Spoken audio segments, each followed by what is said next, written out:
The Father Goriot nor young Bianchon was in the dining room with the others. "Aha," said the painter as Eugene came in, "Father Goriot has broken down at last. Bianchon is upstairs with him. One of his daughters, the Comtesse de Restorama, came to see the old gentleman, and he would get up and go out, and made himself worse. Society is about to lose one of its brightest ornaments." Rastignac sprang to the staircase. "Hey! Monsieur Eugene! Monsieur Eugene, the mistress is calling you," shouted Sylvie. "It is this, sir," said the widow. "You and M. Goriot should by rights have moved out on the 15th of February. That was 3 days ago, today is the 18th, I ought really to be paid a month in advance, but if you will engage to pay for both, I shall be quite satisfied." "Why can't you trust him?" "Trust him, indeed. If the old gentleman went off his head and died, those daughters of his would not pay me a farthing, and his things won't fetch 10 francs. This morning he went out with all the spoons and forks he has left, I don't know why. He had got himself up to look quite young, and, Lord, forgive me, but I thought he had rouge on his cheeks, he looked quite young again."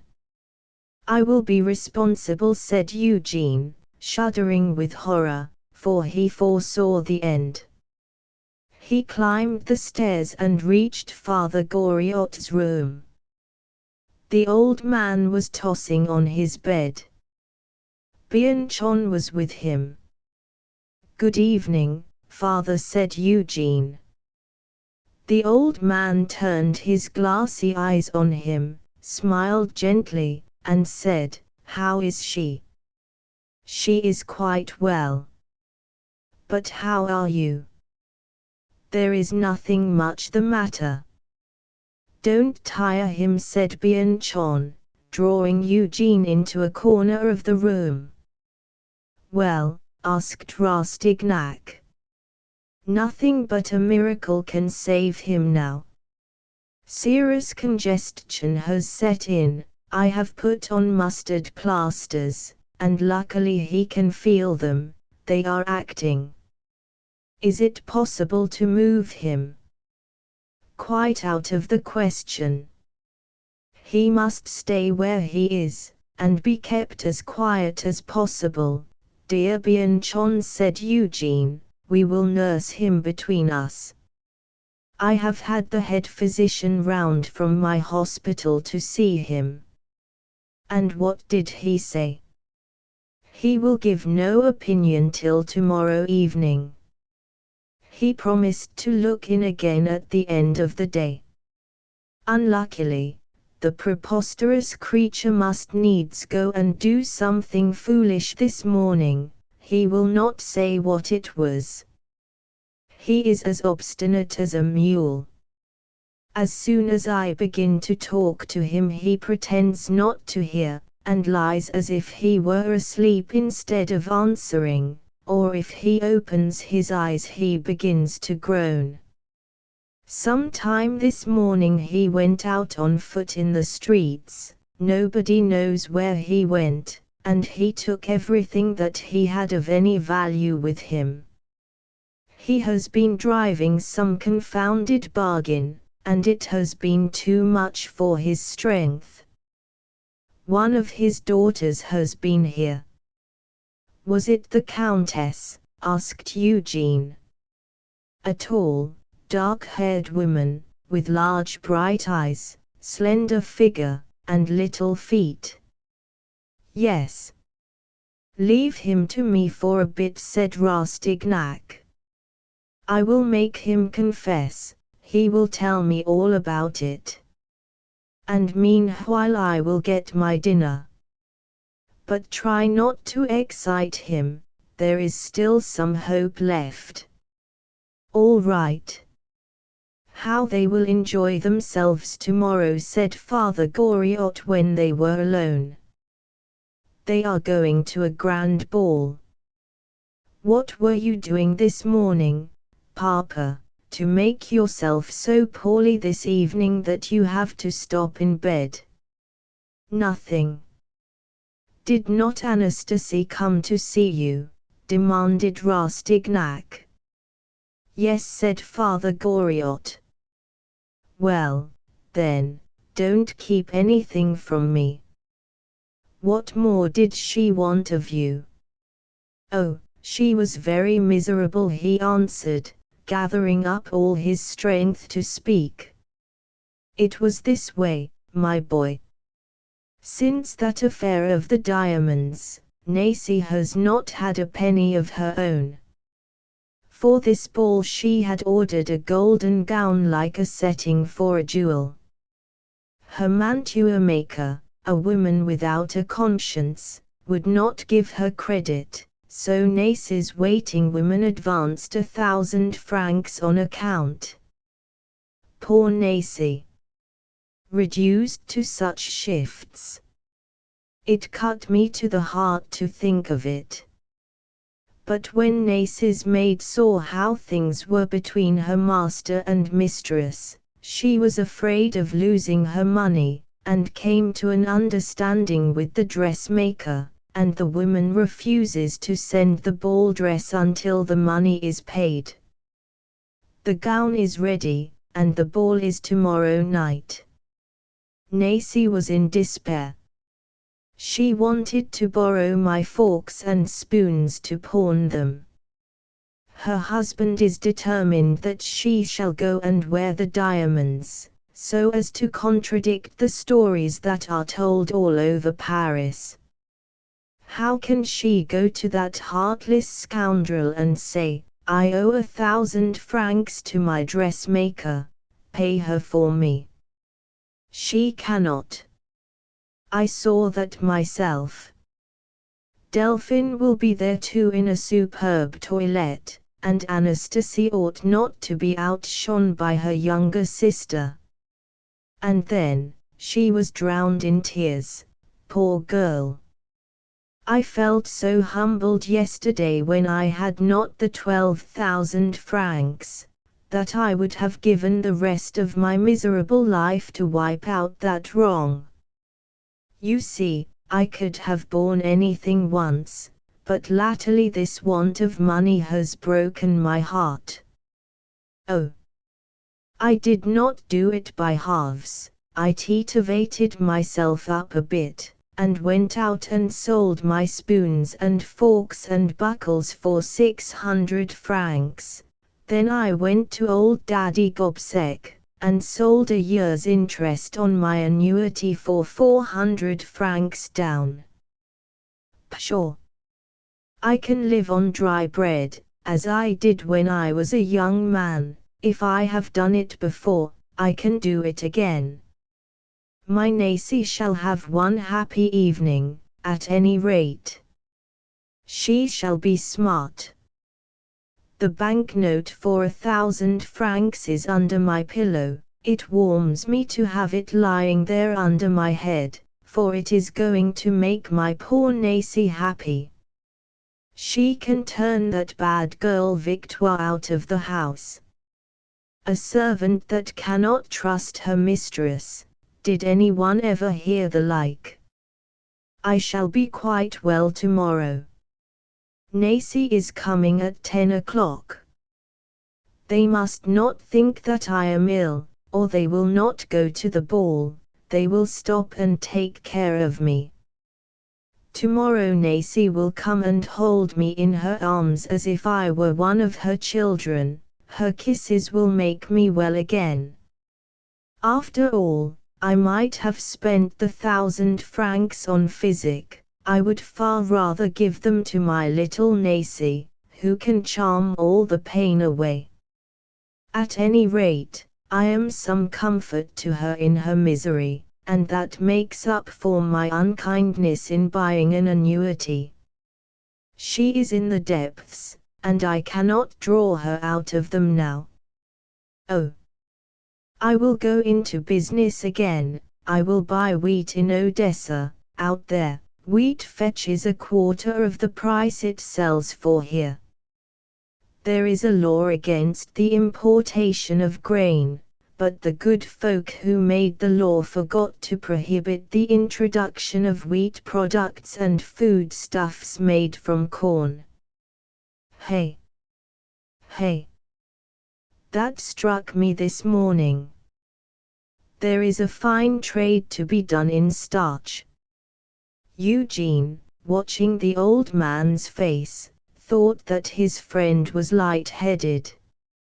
Come, he said, do not talk any more, you must rest. Just then Bianchon came up, and Eugene went down to dinner. The two students sat up with him that night, relieving each other in turn.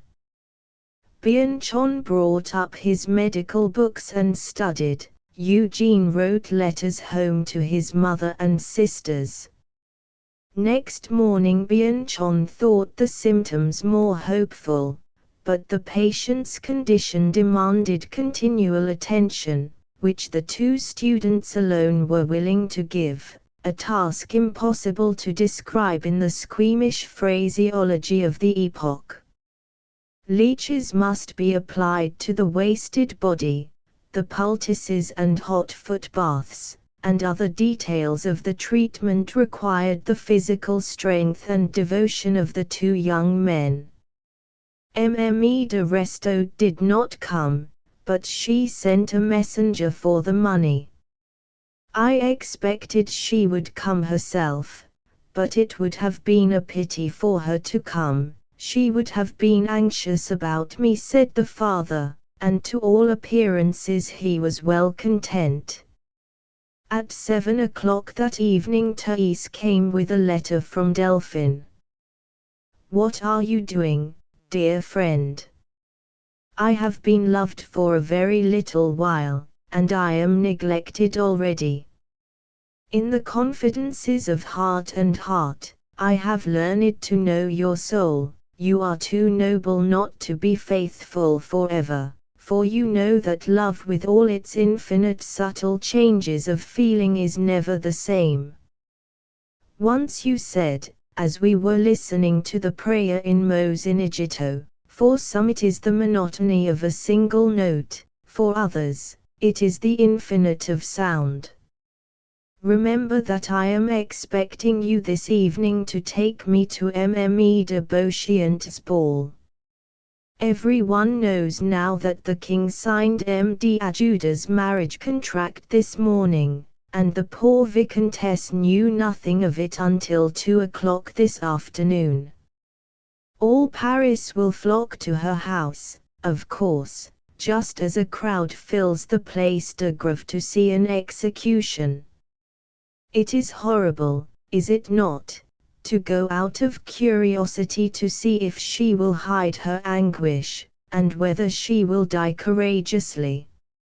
I certainly should not go, my friend, if I had been at her house before, but, of course, she will not receive society any more after this, and all my efforts would be in vain.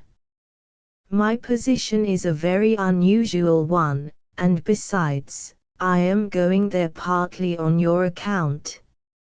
I am waiting for you.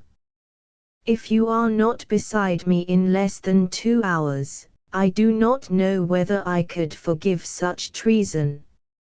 Rastignac took up a pen and wrote, I am waiting till the doctor comes to know if there is any hope of your father's life. He is lying dangerously ill. I will come and bring you the news, but I am afraid it may be a sentence of death.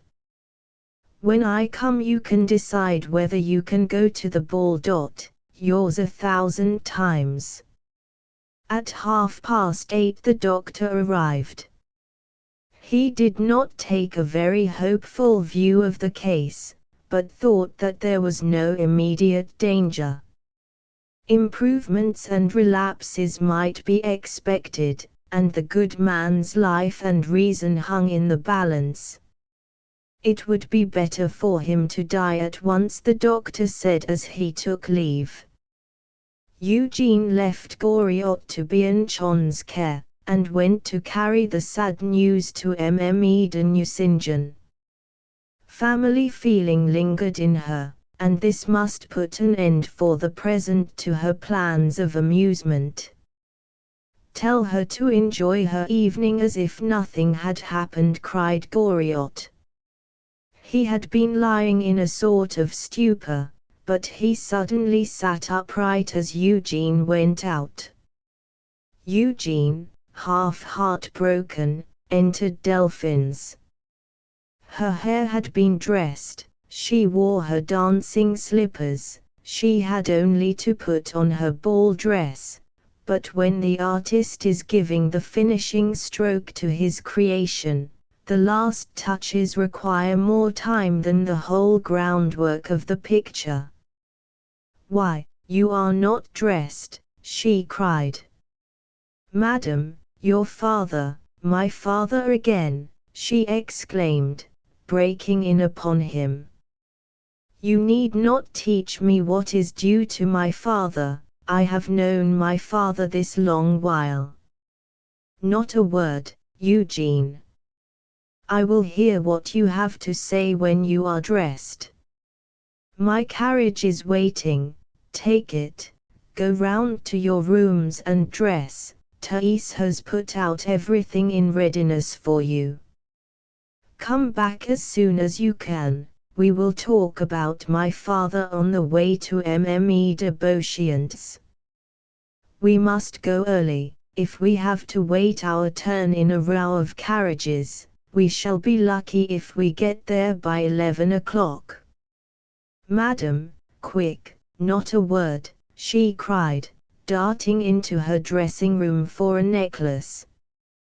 "Do go, Monsieur Eugene, or you will vex Madame," said Thais, hurrying him away, and Eugene was too horror-stricken by this elegant parricide to resist. He went to his rooms and dressed, sad, thoughtful, and dispirited. The world of Paris was like an ocean of mud for him just then, and it seemed that whoever set foot in that black mire must needs sink into it up to the chin. "Their crimes are paltry," said Eugene to himself. Vautrin was greater. He had seen society in its three great phases: obedience, struggle, and revolt, the family, the world, and Vautrin, and he hesitated in his choice. Obedience was dull, revolt impossible, struggle hazardous. His thoughts wandered back to the home circle. He thought of the quiet, uneventful life, the pure happiness of the days spent among those who loved him there.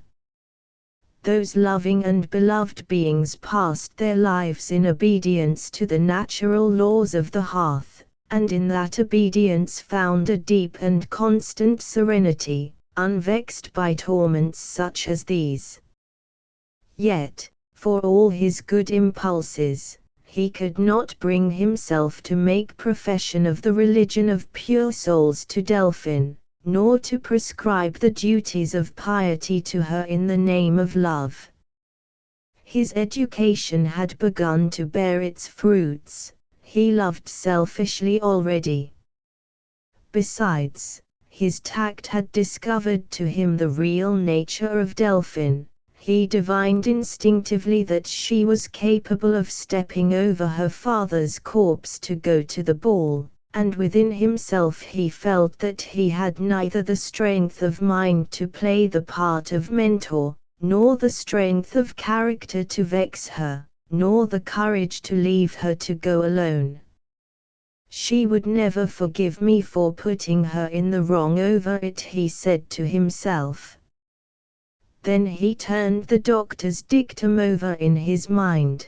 he tried to believe that Goriot was not so dangerously ill as he had imagined, and ended by collecting together a sufficient quantity of traitorous excuses for Delphine's conduct. She did not know how ill her father was. The kind old man himself would have made her go to the ball if she had gone to see him. So often it happens that this one or that stands condemned by the social laws that govern family relations, and yet there are peculiar circumstances in the case, differences of temperament, divergent interests, innumerable complications of family life that excuse the apparent offense. Eugene did not wish to see too clearly. He was ready to sacrifice his conscience to his mistress. Within the last few days his whole life had undergone a change. Woman had entered into his world and thrown it into chaos. Family claims dwindled away before her. She had appropriated all his being to her uses. Rastignac and Delphine found each other at a crisis in their lives when their union gave them the most poignant bliss. Their passion, so long proved, had only gained in strength by the gratified desire that often extinguishes passion. This woman was his, and Eugene recognized that not until then had he loved her. Perhaps love is only gratitude for pleasure. This woman, vile or sublime, he adored for the pleasure she had brought as her dower, and Delphine loved Rastignac as Tantalus would have loved some angel who had satisfied his hunger and quenched the burning thirst in his parched throat. "Well," said Mme de Nucingen when he came back in evening dress, "how is my father?" "Very dangerously ill," he answered. "If you will grant me a proof of your affections, we will just go in to see him on the way." "Very well," she said. "Yes, but afterwards. Dear Eugene, do be nice, and don't preach to me. Come." They set out. Eugene said nothing for a while. "What is it now?" she asked. "I can hear the death rattle in your father's throat," he said almost angrily. And with the hot indignation of youth, he told the story of Mme de Restaud's vanity and cruelty, of her father's final act of self-sacrifice, that had brought about this struggle between life and death, of the price that had been paid for Anastasie's golden embroideries. Delphine cried. "I shall look frightful," she thought. She dried her tears. "I will nurse my father, I will not leave his bedside," she said aloud. "Ah, now you are as I would have you," exclaimed Rastignac. The lamps of 500 carriages lit up the darkness about the Hôtel de Beauchamp. A gendarme in all the glory of his uniform stood on either side of the brightly lighted gateway. The great world was flocking thither that night in its eager curiosity to see the great lady at the moment of her fall, and the rooms on the ground floor were already full to overflowing, when Mme de Nucingen and Rastignac appeared. Never since Louis XIV tore her lover away from La Grande Mademoiselle, and the whole court hastened to visit that unfortunate princess, had a disastrous love affair made such a sensation in Paris.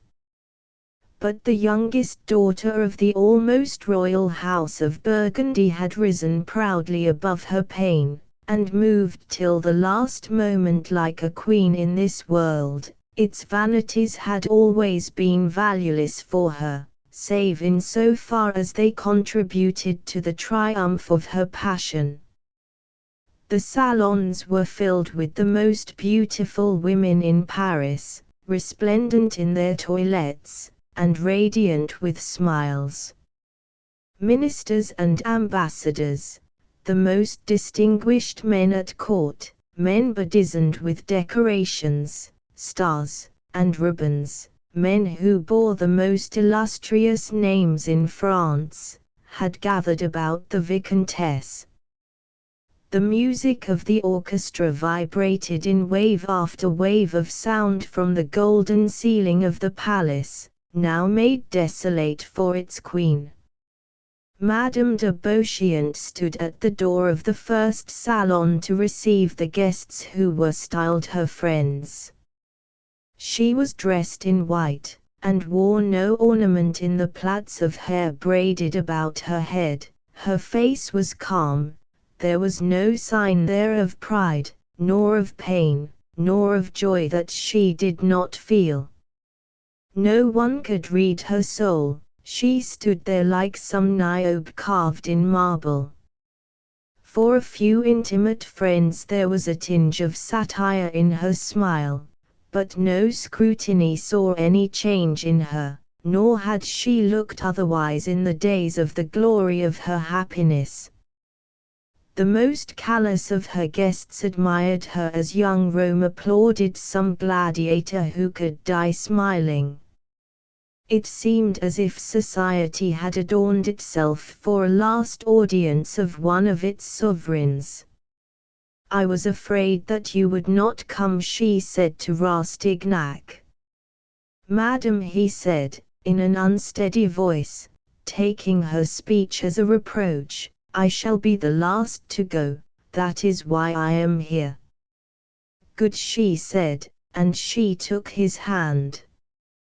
"You are perhaps the only one I can trust here among all these. Oh, my friend, when you love a woman whom you are sure that you can love always. Never forsake a woman." She took Rastignac's arm, and went towards a sofa in the card room. "I want you to go to the Marquise," she said. "Jacques, my footman, will go with you, he has a letter that you will take." "I am asking the Marquise to give my letters back to me." "He will give them all up, I like to think that." "When you have my letters, go up to my room with them. Someone shall bring me word." She rose to go to meet the Duchesse de Langeais, her most intimate friend, who had come like the rest of the world. Rastignac went. He asked for the Marquise d'Ajuda at the Hotel Rochefide, feeling certain that the latter would be spending his evening there, and so it proved. The Marquise went to his own house with Rastignac, and gave a casket to the student, saying as he did so, "They are all there." He seemed as if he was about to say something to Eugene, to ask about the ball, or the Vicomtesse. Perhaps he was on the brink of the confession that, even then, he was in despair, and knew that his marriage had been a fatal mistake, but a proud gleam shone in his eyes, and with deplorable courage he kept his noblest feelings a secret. "Do not even mention my name to her, my dear Eugene." He grasped Rastignac's hand sadly and affectionately, and turned away from him. Eugene went back to the Hotel Beauchamp. The servant took him to the Vicomtesse's room. There were signs there of preparations for a journey. He sat down by the fire, fixed his eyes on the cedar wood casket, and fell into deep mournful musings. Mme de Beauchamp loomed large in these imaginings, like a goddess in the Iliad. "Ah, my friend," said the Vicomtesse. She crossed the room and laid her hand on Rastignac's shoulder. He saw the tears in his cousin's uplifted eyes, saw that one hand was raised to take the casket, and that the fingers of the other trembled. Suddenly she took the casket, put it in the fire, and watched it burn. "They are dancing," she said. "They all came very early, but death will be long in coming. Hush, my friend," and she laid a finger on Rastignac's lips, seeing that he was about to speak. "I shall never see Paris again. I am taking my leave of the world. At 5 o'clock this morning I shall set out on my journey. I mean to bury myself in the remotest part of Normandy. I have had very little time to make my arrangements. Since 3 o'clock this afternoon I have been busy signing documents, setting my affairs in order. There was no one whom I could send to," she broke off. "He was sure to be," again she broke off. The weight of her sorrow was more than she could bear. In such moments as these everything is agony, and some words are impossible to utter. "And so I counted upon you to do me this last piece of service this evening," she said. "I should like to give you some pledge of friendship. I shall often think of you. You have seemed to me to be kind and noble, fresh-hearted and true, in this world where such qualities are seldom found.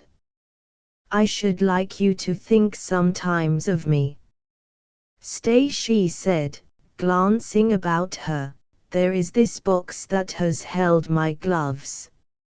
Every time I opened it before going to a ball or to the theatre, I used to feel that I must be beautiful, because I was so happy, and I never touched it except to lay some gracious memory in it.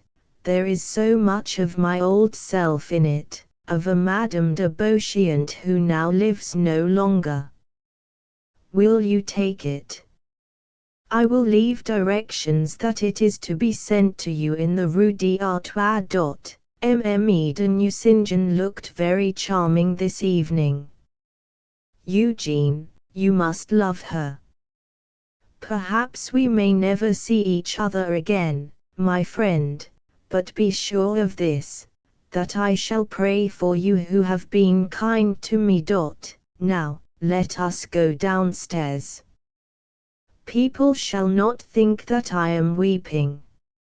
I have all time and eternity before me, and where I am going I shall be alone, and no one will ask me the reason of my tears.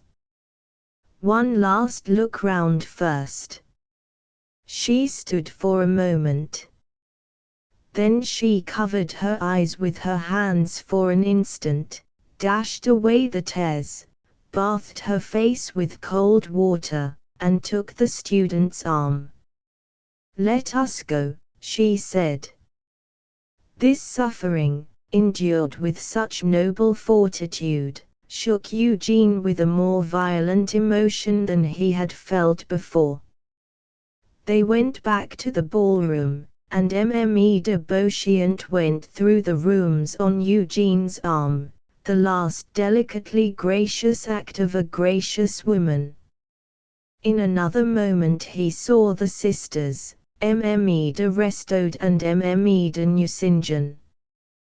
The Countess shone in all the glory of her magnificent diamonds. Every stone must have scorched like fire. She was never to wear them again.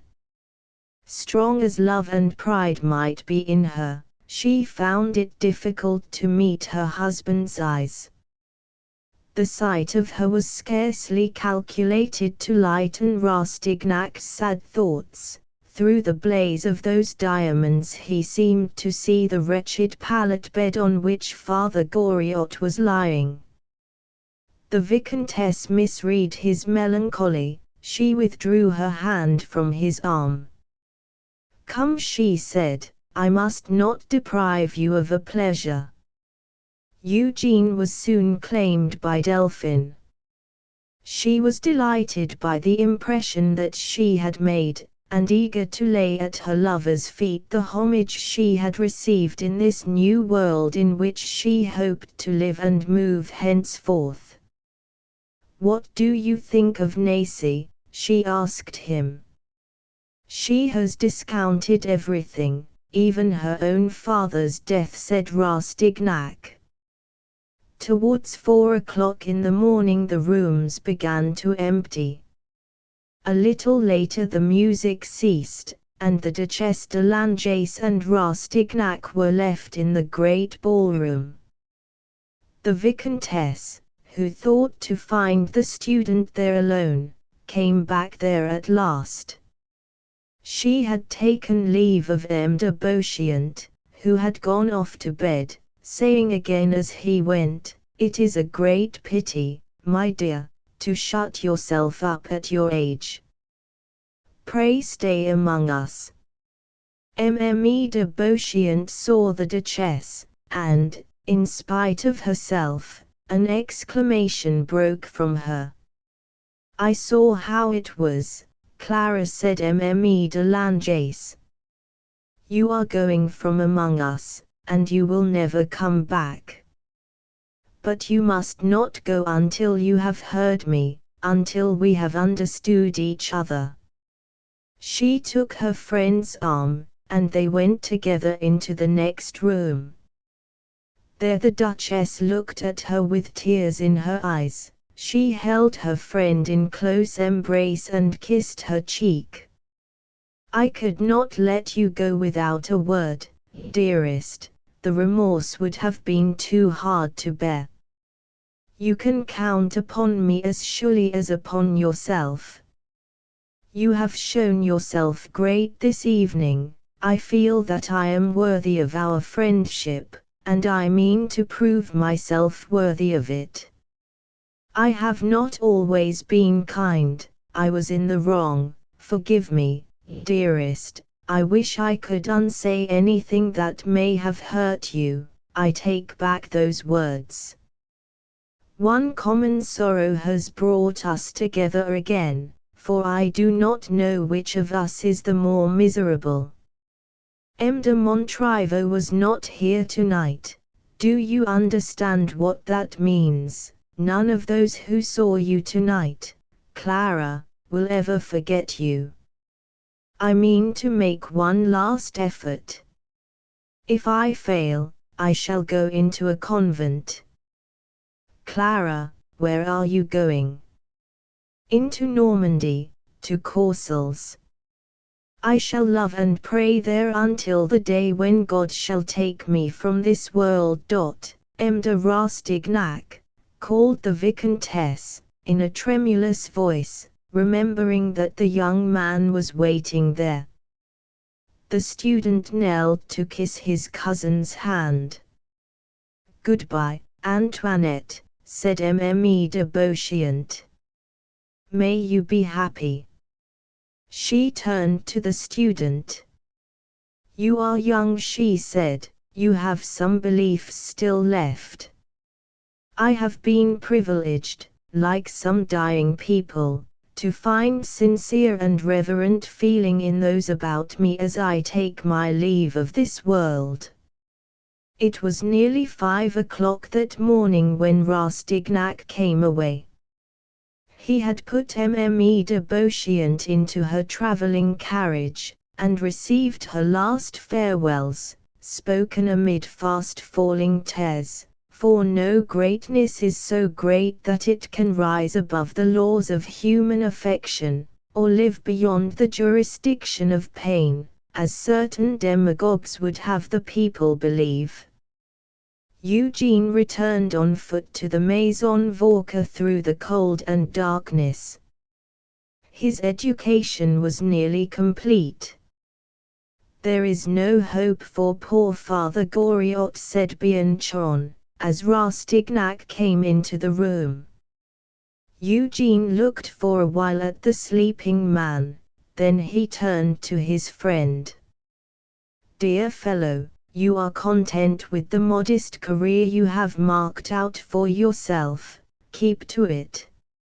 I am in hell, and I must stay there. Believe everything that you hear said of the world, nothing is too impossibly bad. No juvenile could paint the horrors hidden away under the covering of gems and gold. At 2 o'clock in the afternoon Bianchon came to wake Rastignac, and begged him to take charge of Goriot, who had grown worse as the day wore on. The medical student was obliged to go out. Poor old man, he has not 2 days to live, maybe not many hours, he said, but we must do our utmost, all the same, to fight the disease. It will be a very troublesome case, and we shall want money. We can nurse him between us, of course, but, for my own part, I have not a penny. I have turned out his pockets, and rummaged through his drawers, result, nix. I asked him about it while his mind was clear, and he told me he had not a farthing of his own. What have you? I have 20 francs left, said Rastignac, but I will take them to the roulette table, I shall be sure to win. And if you lose? Then I shall go to his sons-in-law and his daughters and ask them for money. And suppose they refuse? Bianchon retorted. The most pressing thing just now is not really money, we must put mustard poultices, as hot as they can be made, on his feet and legs. If he calls out, there is still some hope for him. You know how to set about doing it, and besides, Christophe will help you. I am going round to the dispensary to persuade them to let us have the things we want on credit. It is a pity that we could not move him to the hospital. Poor fellow, he would be better there. Well, come along, I leave you in charge, you must stay with him till I come back. The 2 young men went back to the room where the old man was lying. Eugene was startled at the change in Goriot's face, so livid, distorted, and feeble. How are you, Papa? He said, bending over the pallet bed. Goriot turned his dull eyes upon Eugene, looked at him attentively, and did not recognize him. It was more than the student could bear, the tears came into his eyes. Bianchon, ought we to have the curtains put up in the windows? No, the temperature and the light do not affect him now. It would be a good thing for him if he felt heat or cold, but we must have a fire in any case to make tisanes and heat the other things. I will send round a few sticks, they will last till we can have in some firewood. I burned all the bark fuel you had left, as well as his, poor man, yesterday and during the night. The place is so damp that the water stood in drops on the walls, I could hardly get the room dry. Christophe came in and swept the floor, but the place is like a stable, I had to burn juniper, the smell was something horrible. Mon Dieu, said Rastignac. To think of those daughters of his. One moment, if he asks for something to drink, give him this, said the house student, pointing to a large white jar. If he begins to groan, and the belly feels hot and hard to the touch, you know what to do, get Christophe to help you. If he should happen to grow much excited, and begin to talk a good deal and even to ramble in his talk, do not be alarmed. It would not be a bad symptom. But send Christophe to the hospice Cochin. Our doctor, my chum, or I will come and apply Moxas.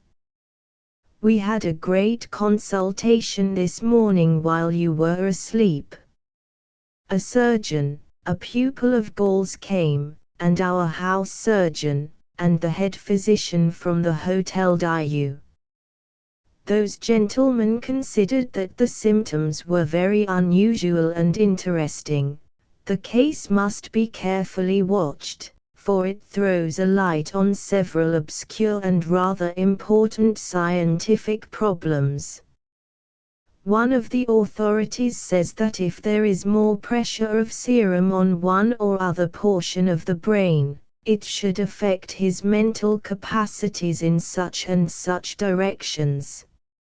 So if he should talk, notice very carefully what kind of ideas his mind seems to run on, whether memory, or penetration, or the reasoning faculties are exercised, whether sentiments or practical questions fill his thoughts, whether he makes forecasts or dwells on the past. In fact, you must be prepared to give an accurate report of him. It is quite likely that the extravasation fills the whole brain, in which case he will die in the imbecile state in which he is lying now. You cannot tell anything about these mysterious nervous diseases. Suppose the crash came here, said Bianchon, touching the back of the head. Very strange things have been known to happen. The brain sometimes partially recovers, and death is delayed. Or the congested matter may pass out of the brain altogether through channels which can only be determined by a post-mortem examination. There is an old man at the hospital for incurables, an imbecile patient. In his case the effusion has followed the direction of the spinal cord. He suffers horrid agonies, but he lives. Did they enjoy themselves? It was Father Goriot who spoke. He had recognized Eugene. Oh, he thinks of nothing but his daughters, said Bianchon. Scores of times last night he said to me, they are dancing now. She has her dress. He called them by their names. He made me cry, the devil take it, calling with that tone in his voice, for Delphine, my little Delphine, and Nacy. Upon my word, said the medical student, it was enough to make anyone burst out crying. Delphine, said the old man, she is there, isn't she? I knew she was there, and his eyes sought the door. I am going down now to tell Sylvie to get the poultices ready, said Bianchon. They ought to go on at once. Rastignac was left alone with the old man. He sat at the foot of the bed, and gazed at the face before him, so horribly changed that it was shocking to see. Noble natures cannot dwell in this world, he said. Mme de Beauchamp has fled from it, and there he lies dying. What place indeed is there in the shallow, petty, frivolous thing called society for noble thoughts and feelings? Pictures of yesterday's ball rose up in his memory, in strange contrast to the deathbed before him. Bianchon suddenly appeared. I say, Eugene, I have just seen our head surgeon at the hospital, and I ran all the way back here. If the old man shows any signs of reason, if he begins to talk, cover him with a mustard poultice from the neck to the base of the spine, and send round for us. Dear Bianchon, exclaimed Eugene. Oh, it is an interesting case from a scientific point of view, said the medical student. with all the enthusiasm of a neophyte. "So," said Eugene, "am I really the only one who cares for the poor old man for his own sake? You would not have said so if you had seen me this morning," returned Bianchon, who did not take offense at this speech. "Doctors who have seen a good deal of practice never see anything but the disease, but, my dear fellow, I can see the patient still." He went. Eugene was left alone with the old man, and with an apprehension of a crisis that set in fact, before very long. "Ah, dear boy, is that you?" said Father Goriot, recognizing Eugene. "Do you feel better?" asked the law student, taking his hand. "Yes. My head felt as if it were being screwed up in a vice, but now it is set free again. Did you see my girls? They will be here directly. As soon as they know that I am ill they will hurry here at once. They used to take such care of me in the Rue de la Jussienne. Great heavens! If only my room was fit for them to come into. There has been a young man here, who has burned up all my bark fuel. I can hear Christophe coming upstairs," Eugene answered. "He is bringing up some firewood that young man has sent you." "Good, but how am I to pay for the wood? I have not a penny left, dear boy. I have given everything, everything. I am a pauper now." "Well, at least the golden gown was grand, was it not? Ah, what pain this is!" "Thanks, Christophe. God will reward you, my boy. I have nothing left now." Eugene went over to Christophe and whispered in the man's ear, "I will pay you well, and Sylvie too, for your trouble. My daughters told you that they were coming, didn't they, Christophe? Go again to them, and I will give you 5 francs. Tell them that I am not feeling well, that I should like to kiss them both and see them once again before I die. Tell them that, but don't alarm them more than you can help." Rastignac signed to Christophe to go, and the man went. "They will come before long," the old man went on. "I know them so well. My tender-hearted Delphine. If I am going to die, she will feel it so much. And so will Nacy. I do not want to die. They will cry if I die, and if I die, dear Eugene, I shall not see them any more. It will be very dreary there where I am going. For a father it is hell to be without your children. I have served my apprenticeship already since they married. My heaven was in the Rue de la Jussienne. Eugene, do you think that if I go to heaven I can come back to earth, and be near them in spirit? I have heard some such things said. It is true. It is as if I could see them at this moment as they used to be when we all lived in the Rue de la Jussienne. They used to come downstairs of a morning. 'Good morning, Papa,' they used to say, and I would take them on my knees. We had all sorts of little games of play together, and they had such pretty coaxing ways. We always had breakfast together, too, every morning, and they had dinner with me. In fact, I was a father then. I enjoyed my children.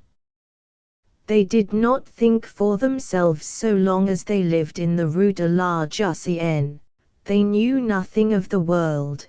They loved me with all their hearts. Mon Dieu! Why could they not always be little girls? Oh, my head, this racking pain in my head. Ah! Ah! Forgive me, children, this pain is fearful, it must be agony indeed, for you have used me to endure pain. Mon Dieu! If only I held their hands in mine, I should not feel it at all. Do you think that they are on the way? Christophe is so stupid, I ought to have gone myself. He will see them. But you went to the ball yesterday, just tell me how they looked. They did not know that I was ill, did they, or they would not have been dancing, poor little things. Oh! I must not be ill any longer. They stand too much in need of me, their fortunes are in danger. And such husbands as they are bound to. I must get well. Oh, what pain this is, what pain this is, ah, ah. I must get well, you see, for they must have money, and I know how to set about making some. I will go to Odessa and manufacture starch there. I am an old hand, I will make millions. Oh, this is agony. Goriot was silent for a moment, it seemed to require his whole strength to endure the pain. If they were here, I should not complain, he said. So why should I complain now? He seemed to grow drowsy with exhaustion, and lay quietly for a long time. Christophe came back, and Rastignac, thinking that Goriot was asleep, allowed the man to give his story aloud. First of all, sir, I went to Madame la Comtesse, he said, but she and her husband were so busy that I couldn't get to speak to her. When I insisted that I must see her, M. de Restaud came out to me himself, and went on like this: M. Goriot is dying, is he? Very well, it is the best thing he can do. I want Mme de Restaud to transact some important business. When it is all finished she can go. The gentleman looked angry, I thought. I was just going away when Mme de Restaud came out into an antechamber through a door that I did not notice, and said, Christophe, tell my father that my husband wants me to discuss some matters with him, and I cannot leave the house. The life or death of my children is at stake, but as soon as it is over, I will come. As for Madame la Baronne, that is another story. I could not speak to her either, and I did not even see her. Her waiting woman said, ah yes, but Madame only came back from a ball at 4:45 this morning, she is asleep now, and if I wake her before midday she will be cross. As soon as she rings, I will go and tell her that her father is worse. It will be time enough then to tell her bad news. I begged and I prayed, but, there. It was no good. Then I asked for M. le Baron, but he was out. To think that neither of his daughters should come, exclaimed Rastignac. I will write to them both. Neither of them, cried the old man, sitting upright in bed. They are busy, they are asleep, they will not come. I knew that they would not. Not until you are dying do you know your children. Oh! My friend, do not marry, do not have children. You give them life, they give you your death blow. You bring them into the world, and they send you out of it. No, they will not come. I have known that these 10 years. Sometimes I have told myself so, but I did not dare to believe it. The tears gathered and stood without overflowing the red sockets. Ah, if I were rich still, if I had kept my money, if I had not given all to them, they would be with me now, they would fawn on me and cover my cheeks with their kisses. I should be living in a great mansion, I should have grand apartments and servants and a fire in my room, and they would be about me all in tears, and their husbands and their children. I should have had all that. Now, I have nothing. Money brings everything to you, even your daughters. My money. Oh! Where is my money? If I had plenty of money to leave behind me, they would nurse me and tend me, I should hear their voices, I should see their faces. Ah, God! Who knows? They both of them have hearts of stone. I loved them too much, it was not likely that they should love me. A father ought always to be rich, he ought to keep his children well in hand, like unruly horses. I have gone down on my knees to them. Wretches! This is the crowning act that brings the last 10 years to a proper close. If you but knew how much they made of me just after they were married. Oh, this is cruel torture. I had just given them each 800,000 francs. They were bound to be civil to me after that, and their husbands too were civil. I used to go to their houses, it was my kind father here, my dear father there. There was always a place for me at their tables.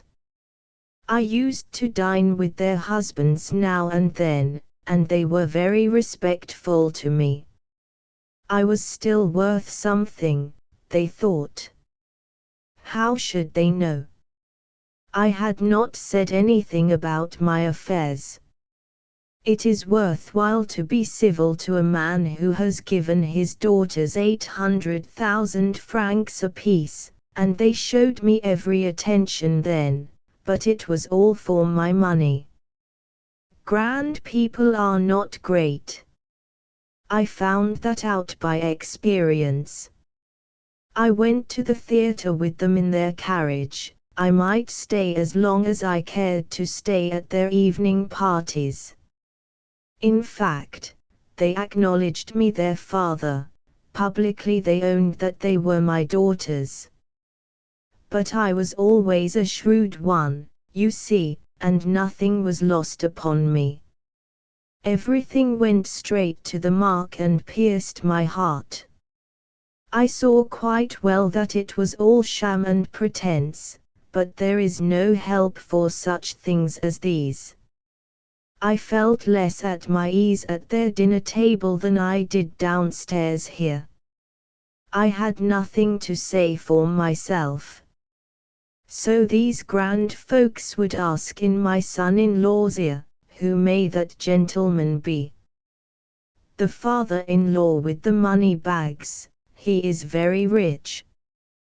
The devil, he is, they would say, and look again at me with the respect due to my money. Well, if I was in the way sometimes, I paid dearly for my mistakes. And besides, who is perfect? My head is one sore. Dear Monsieur Eugene, I am suffering so now, that a man might die of the pain, but it is nothing to be compared with the pain I endured when Anastasie made me feel, for the first time, that I had said something stupid. She looked at me, and that glance of hers opened all my veins. I used to want to know everything, to be learned, and one thing I did learn thoroughly, I knew that I was not wanted here on earth.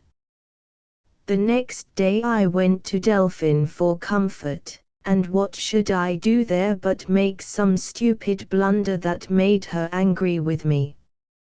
I was like one driven out of his senses. For a week I did not know what to do. I did not dare to go to see them for fear they should reproach me. And that was how they both turned me out of the house. O God! Thou knowest all the misery and anguish that I have endured, Thou hast counted all the wounds that have been dealt to me in these years that have aged and changed me and whitened my hair and drained my life. Why dost Thou make me to suffer so today? Have I not more than expiated the sin of loving them too much? They themselves have been the instruments of vengeance, they have tortured me for my sin of affection. Ah, well, fathers know no better, I loved them so, I went back to them as a gambler goes to the gaming table. This love was my vice, you see, my mistress, they were everything in the world to me. They were always wanting something or other, dresses and ornaments, and what not. Their maids used to tell me what they wanted, and I used to give them the things for the sake of the welcome that they bought for me. But, at the same time, they used to give me little lectures on my behavior in society. They began about it at once. Then they began to feel ashamed of me. That is what comes of having your children well brought up. I could not go to school again at my time of life. This pain is fearful. Mon Dieu! These doctors. If they would open my head, it would give me some relief. Oh, my daughters, my daughters. Anastasie. Delphine. If I could only see them. Send for the police, and make them come to me. Justice is on my side, the whole world is on my side, I have natural rights, and the law with me. I protest. The country will go to ruin if a father's rights are trampled underfoot. That is easy to see. The whole world turns on fatherly love. Fatherly love is the foundation of society. It will crumble into ruin when children do not love their fathers. Oh! If I could only see them, and hear them, no matter what they said, if I could simply hear their voices, it would soothe the pain. Delphine. Delphine most of all. But tell them when they come not to look so coldly at me as they do. Oh! My friend, my good Monsieur Eugene, you do not know that it is when all the golden light in a glance suddenly turns to a leaden grey. It has been one long winter here since the light in their eyes shone no more for me. I have had nothing but disappointments to devour. Disappointment has been my daily bread, I have lived on humiliation and insults. I have swallowed down all the affronts for which they sold me my poor stealthy little moments of joy, for I love them so. Think of it. A father hiding himself to get a glimpse of his children. I have given all my life to them, and today they will not give me 1 hour. I am hungering and thirsting for them, my heart is burning in me, but they will not come to bring relief in the agony, for I am dying now, I feel that this is death. Do they not know what it means to trample on a father's corpse? There is a God in heaven who avenges us fathers whether we will or no. Oh, they will come. Come to me, darlings, and give me one more kiss, one last kiss, the viaticum for your father, who will pray God for you in heaven. I will tell him that you have been good children to your father, and plead your cause with God. After all, it is not their fault. I tell you they are innocent, my friend. Tell everyone that it is not their fault, and no one need be distressed on my account. It is all my own fault, I taught them to trample upon me. I loved to have it so. It is no one's affair but mine. Man's justice and God's justice have nothing to do in it. God would be unjust if he condemned them for anything they may have done to me. I did not behave to them properly, I was stupid enough to resign my rights. I would have humbled myself in the dust for them. What could you expect? The most beautiful nature, the noblest soul, would have been spoiled by such indulgence. I am a wretch, I am justly punished. I, and I only, am to blame for all their sins. I spoiled them. Today they are as eager for pleasure as they used to be for sugar plums. When they were little girls I indulged them in every whim. They had a carriage of their own when they were 15. They have never been crossed. I am guilty, and not they, but I sinned through love. My heart would open at the sound of their voices. I can hear them, they are coming. Yes. Yes. They are coming. The law demands that they should be present at their father's deathbed, the law is on my side.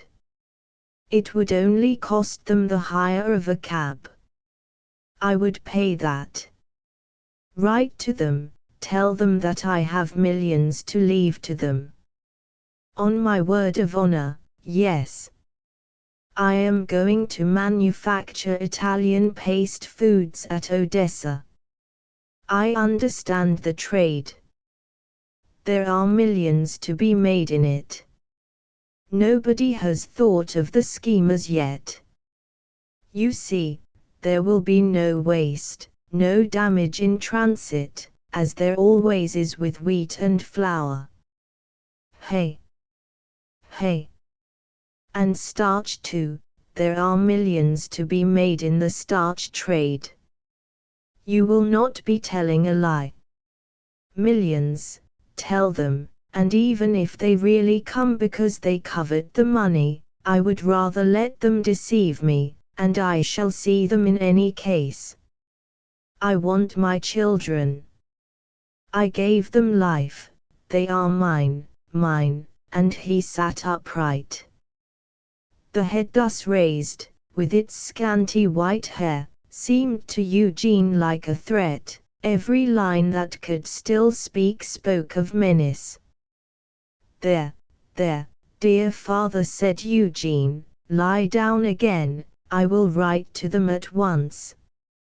As soon as Bianchon comes back I will go for them myself, if they do not come before.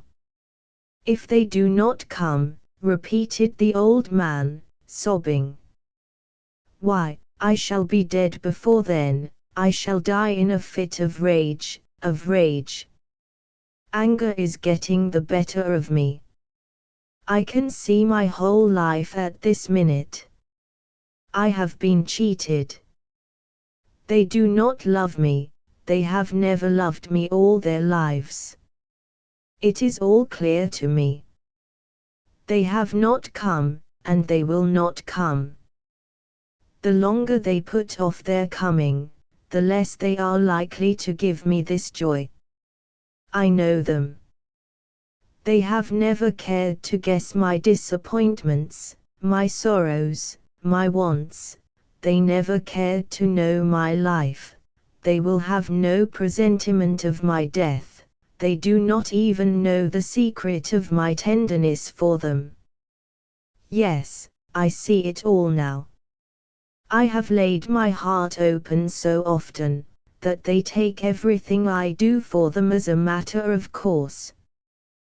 They might have asked me for the very eyes out of my head and I would have bidden them to pluck them out. They think that all fathers are like theirs. You should always make your value felt. Their own children will avenge me. Why, for their own sakes they should come to me. Make them understand that they are laying up retribution for their own deathbeds. All crimes are summed up in this one. Go to them, just tell them that if they stay away it will be parricide. There is enough laid to their charge already without adding that to the list. Cry aloud as I do now, Nacy. Delphine. Here. Come to your father, the father who has been so kind to you is lying ill. Not a sound, no one comes. Then am I to die like a dog? This is to be my reward, I am forsaken at the last. They are wicked, heartless women, curses on them, I loathe them. I shall rise at night from my grave to curse them again, for, after all, my friends, have I done wrong? They are behaving very badly to me, eh? What am I saying?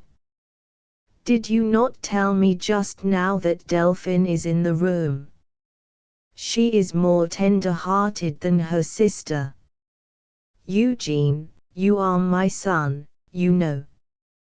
You will love her, be a father to her. Her sister is very unhappy. And there are their fortunes. Ah, God! I am dying, this anguish is almost more than I can bear.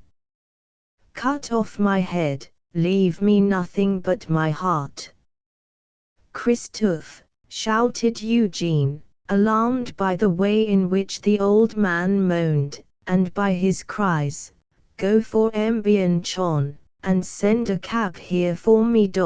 I am going to fetch them, dear father, I will bring them back to you. Make them come. Compel them to come. Call out the guard, the military, anything and everything, but make them come. He looked at Eugene, and a last gleam of intelligence shone in his eyes. Go to the authorities, to the public prosecutor, let them bring them here, come they shall. But you have cursed them. Who said that? Said the old man in dull amazement. You know quite well that I love them, I adore them. I shall be quite well again if I can see them. Go for them, my good neighbor, my dear boy, you are kind-hearted, I wish I could repay you for your kindness, but I have nothing to give you now, save the blessing of a dying man. Ah! If I could only see Delphine, to tell her to pay my debt to you. If the other cannot come, bring Delphine to me at any rate. Tell her that unless she comes, you will not love her any more. She is so fond of you that she will come to me then. Give me something to drink. There is a fire in my bowels. Press something against my forehead. If my daughters would lay their hands there, I think I should get better. Mon Dieu! Who will recover their money for them when I am gone? I will manufacture vermicelli out in Odessa, I will go to Odessa for their sakes. Here is something to drink, said Eugene, supporting the dying man on his left arm, while he held a cup of tisane to Goriot's lips. "How you must love your own father and mother," said the old man, and grasped the student's hand in both of his. It was a feeble, trembling grasp. "I am going to die, I shall die without seeing my daughters, do you understand? To be always thirsting, and never to drink, that has been my life for the last 10 years. I have no daughters, my sons-in-law killed them. No, since their marriages they have been dead to me. Fathers should petition the chambers to pass a law against marriage. If you love your daughters, do not let them marry. A son-in-law is a rascal who poisons a girl's mind and contaminates her whole nature. Let us have no more marriages. It robs us of our daughters, we are left alone upon our deathbeds, and they are not with us then. They ought to pass a law for dying fathers. This is awful. It cries for vengeance. They cannot come, because my sons-in-law forbid them. Kill them. Restote and the Alsatian, kill them both.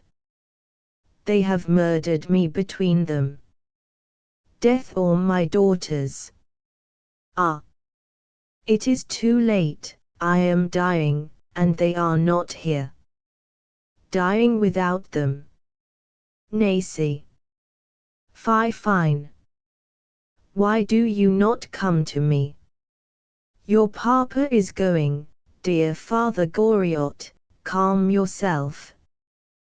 There, lie quietly and rest, don't worry yourself, don't think. I shall not see them. Oh! The agony of it. You shall see them. Really, cried the old man, still wondering. Oh, shall I see them? I shall see them and hear their voices. I shall die happy. Ah! Well, after all, I do not wish to live, I cannot stand this much longer, this pain that grows worse and worse. But, oh! To see them, to touch their dresses, ah! Nothing but their dresses, that is very little, still, to feel something that belongs to them. Let me touch their hair with my fingers, their hair. His head fell back on the pillow, as if a sudden heavy blow had struck him down, but his hands groped feebly over the quilt, as if to find his daughter's hair. My blessing on them, he said, making an effort, my blessing. His voice died away. Just at that moment Bianchon came into the room. I met Christophe, he said, he is gone for your cab. Then he looked at the patient, and raised the closed eyelids with his fingers. The two students saw how dead and lusterless the eyes beneath had grown. He will not get over this, I am sure, said Bianchon. He felt the old man's pulse, and laid a hand over his heart. The machinery works still, more is the pity, in his state it would be better for him to die. Ah, my word, it would. What is the matter with you? You are as pale as death. Dear fellow, the moans and cries that I have just heard. There is a God. Ah! Yes, there is a God, and He has made a better world for us, or this world of ours would be a nightmare. I could have cried like a child, but this is too tragical, and I am sick at heart. We want a lot of things, you know, and where is the money to come from? Rastignac took out his watch. There, be quick and pawn it. I do not want to stop on the way to the Rue du Helder. There is not a moment to lose, I am afraid, and I must wait here till Christophe comes back. I have not a farthing, I shall have to pay the cabman when I get home again. Rastignac rushed down the stairs, and drove off to the Rue du Helder. The awful scene through which he had just passed quickened his imagination, and he grew fiercely indignant.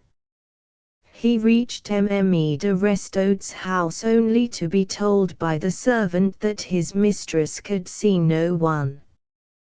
But I have brought a message from her father, who is dying, Rastignac told the man. The Count has given us the strictest orders, sir. If it is M. de Restaud who has given the orders, tell him that his father-in-law is dying, and that I am here, and must speak with him at once. The man went out. Eugene waited for a long while. Perhaps her father is dying at this moment, he thought. Then the man came back, and Eugene followed him to the little drawing room.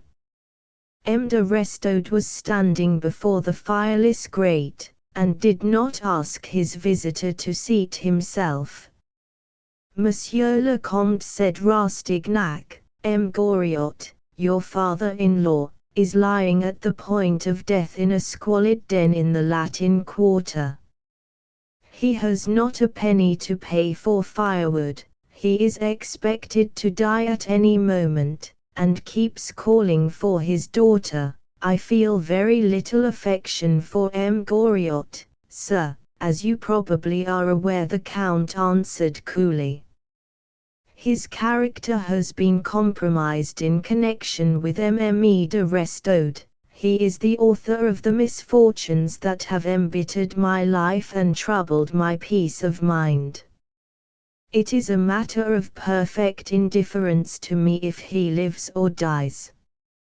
Now you know my feelings with regard to him. Public opinion may blame me, but I care nothing for public opinion.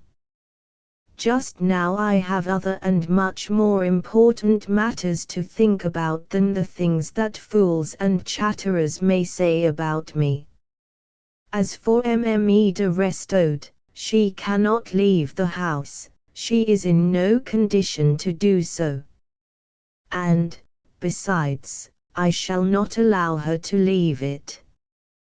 Tell her father that as soon as she has done her duty by her husband and child she shall go to see him. If she has any love for her father, she can be free to go to him, if she chooses, in a few seconds. It lies entirely with her, Monsieur le Comte. It is no business of mine to criticize your conduct. You can do as you please with your wife, but may I count upon your keeping your word with me? Well, then, promise me to tell her that her father has not 24 hours to live, that he looks in vain for her, and has cursed her already as he lies on his deathbed. That is all I ask. You can tell her yourself, the Count answered, impressed by the thrill of indignation in Eugene's voice. The Count led the way to the room where his wife usually sat. She was drowned in tears, and lay crouching in the depths of an armchair, as if she were tired of life and longed to die. It was piteous to see her. Before venturing to look at Rastignac, she glanced at her husband in evident and abject terror that spoke of complete prostration of body and mind. She seemed crushed by a tyranny both mental and physical. The Count jerked his head towards her. She construed this as a permission to speak.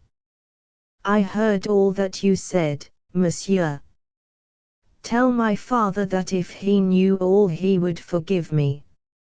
I did not think there was such torture in the world as this. It is more than I can endure, monsieur, but I will not give way as long as I live, she said, turning to her husband.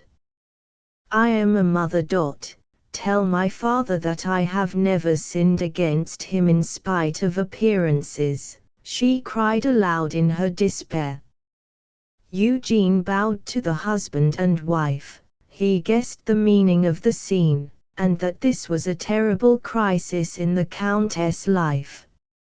M. de Restaud's manner had told him that his errand was a fruitless one. He saw that Anastasie had no longer any liberty of action.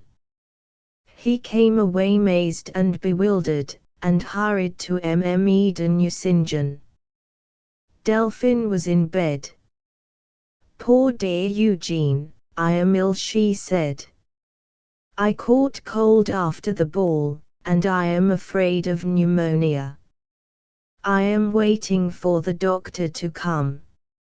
If you were at death's door, Eugene broke in, you must be carried somehow to your father. He is calling for you. If you could hear the faintest of those cries, you would not feel ill any longer. Eugene, I dare say my father is not quite so ill as you say, but I cannot bear to do anything that you do not approve, so I will do just as you wish. As for him, he would die of grief, I know, if I went out to see him and brought on a dangerous illness. Well, I will go as soon as I have seen the doctor. Ah, she cried out, you are not wearing your watch, how is that? Eugene reddened. Eugene, if you have sold it already or lost it. Oh! It would be very wrong of you. The student bent over Delphine and said in her ear, do you want to know? Very well, then, you shall know. Your father has nothing left to pay for the shroud that they will lay him in this evening.